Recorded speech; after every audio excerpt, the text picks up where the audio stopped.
Okay, so this is a plea in People of the State of Michigan versus Andriel James, and Mr. James has been sworn. And Mr. James, you have the right to an attorney, and you are represented by Mr. Feigelson. And Mr. Feigelson, this is a plea to count 1, is that correct? Yes, Your Honor. Will you waive reading of counts 2 and 3? Yes, Your Honor. Ms. Allen, would you read count 1, please? In the People of the State of Michigan versus Andriel James, file 20-110-FH, State of Michigan, County of Ingham. In the name of the people of the State of Michigan, the prosecuting attorney for this county appears before the court and informs the court that on or about October 11, 2019, at 2201 Showtime Drive, the defendant did in count 1, and that's in Ingham County, Your Honor, and count 1, commit the offense of domestic violence, that he did make an assault or an assault and battery upon Patrice Brown, an individual with whom he had a dating relationship contrary to Michigan law. This is a misdemeanor punishable by up to 93 days and or $500. A consecutive sentence may be imposed under Michigan law if the assault was committed in a place of confinement.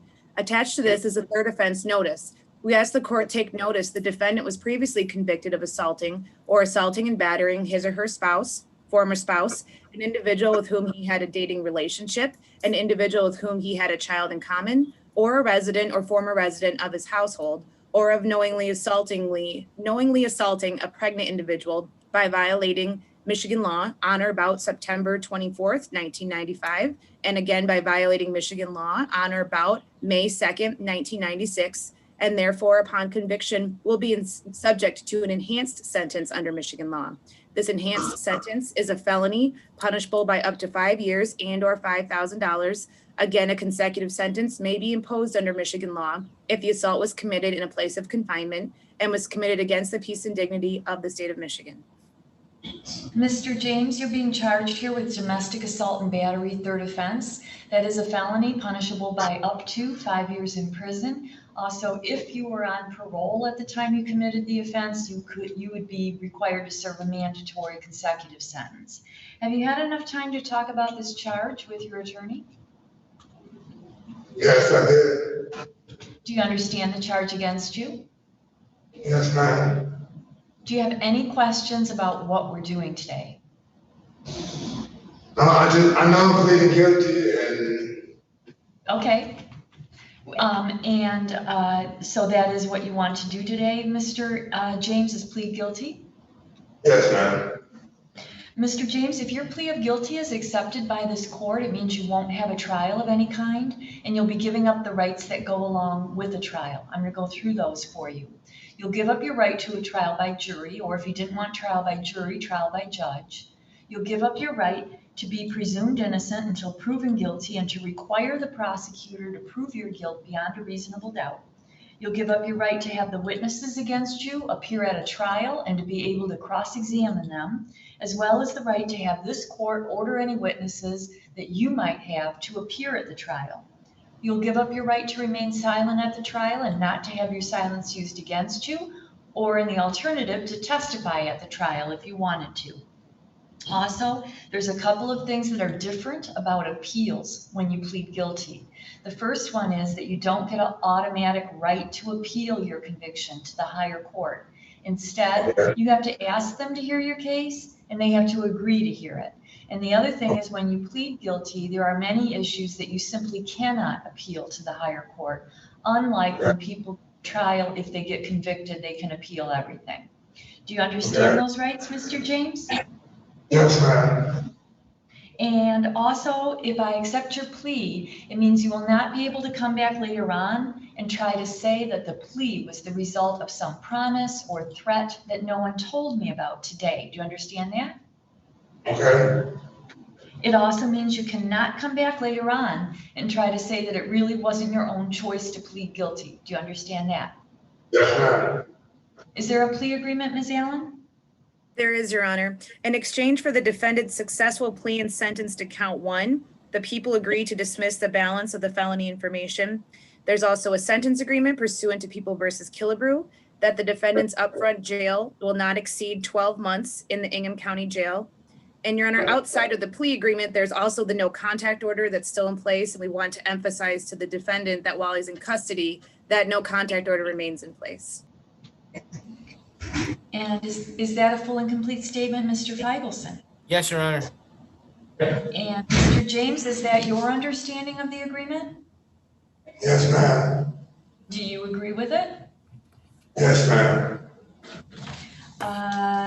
Now, this agreement about your sentence is that you would have no more than 12 months in jail on your upfront sentence. If for some reason I decided not to go along with that, I would tell you before I sentenced you, and I'd give you a chance, if you wanted to take back your plea and start over. You got all that?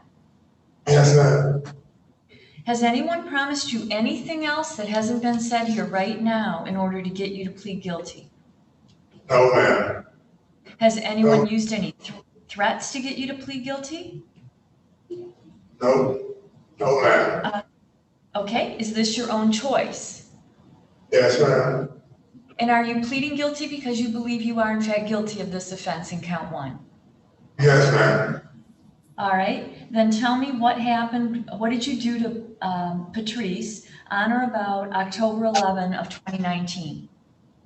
Well, she was calling my phone at the house, but we got a poor connection in that house where we was at on Lake Court Drive. So I never heard my phone ringing. So when I finally did answer, she was going off. You got somebody in the house that you're cheating with, whatever, and that's why you got answered. That wasn't the case.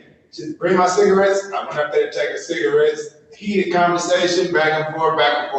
I did. I grabbed her by her jacket, like, come on, let's go talk, because this shouldn't need to be like this. And that's the way that went. Next thing you know, I was. So you grabbed her forcefully by her jacket? Grabbed her by her jacket, yes. Like, let's just go talk, man, so we don't call us. Were you doing it in a friendly way or more of in a forceful, assaultive way? No, I was trying to pull her and tell her to come and talk to me. Well, I don't think if you were doing it in a friendly way that could constitute an assault, but did you want to? I wasn't doing it in a friendly way. I was, she pulled away and I grabbed her back, like, come on so we can talk, Okay, so she wanted to get away. Yeah, we was outside. You grabbed her to pull her back? Yes, ma'am. Okay, and you did that intentionally, correct? Yes, ma'am. Okay, and that happened at 2201 Showtime Drive in Lansing, Ingham County, is that right? Yes, ma'am. Has the court, and Patrice was someone you had a dating relationship with at the time, is that accurate? Yes, ma'am. Okay, has the court complied with MCR 6.302, Mr. Feigelson? Yes, Your Honor. Ms. Allen? Yes, Your Honor. Are you aware of any promises, threats, or inducements other than those already placed on the record, Ms. Allen? No, Your Honor. Mr. Feigelson? No, Your Honor. The court finds the plea is understandingly and voluntarily made without undue influence, threats, or promises of leniency. It is an accurate plea. It's supported by the testimony. The plea is accepted, and I have a sentencing date of Monday, June 28th at 3:30. I believe that works, Your Honor. Okay, and Mr. James, if it's okay with you, we'll do the sentencing remotely again, where you're at the jail and I'm in the courtroom. Is that all right? That's fine. Thank you. I just want to get it over.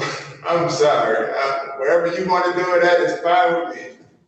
I appreciate that. I can do a plea this way, but I can't do a sentencing without your consent. So I appreciate that. And that'll be, again, on June 28th at 3:30.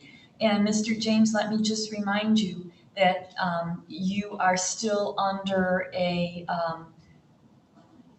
well, actually, he's not, because his bond was revoked.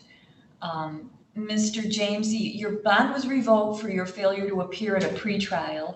I'm dismissing the bench warrant, but I am imposing, between now and sentencing, a no contact order. I want you to clearly understand that. So I am ordering you not to have any contact with Patrice Brown. I don't care what form that contact is in, it's prohibited. And if you violate that, it could subject you to additional sentencing time.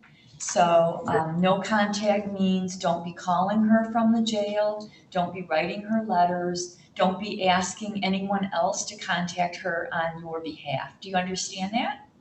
Yes, ma'am. All right, then we will see you on the 28th of June. Anything further, Ms. Allen or Mr. Feigelson? No, Your Honor, thank you. No, Your Honor, All thank right. you. That'll conclude our hearing then, Mr. James. You can tell them there at the jail that you're all set. Okay.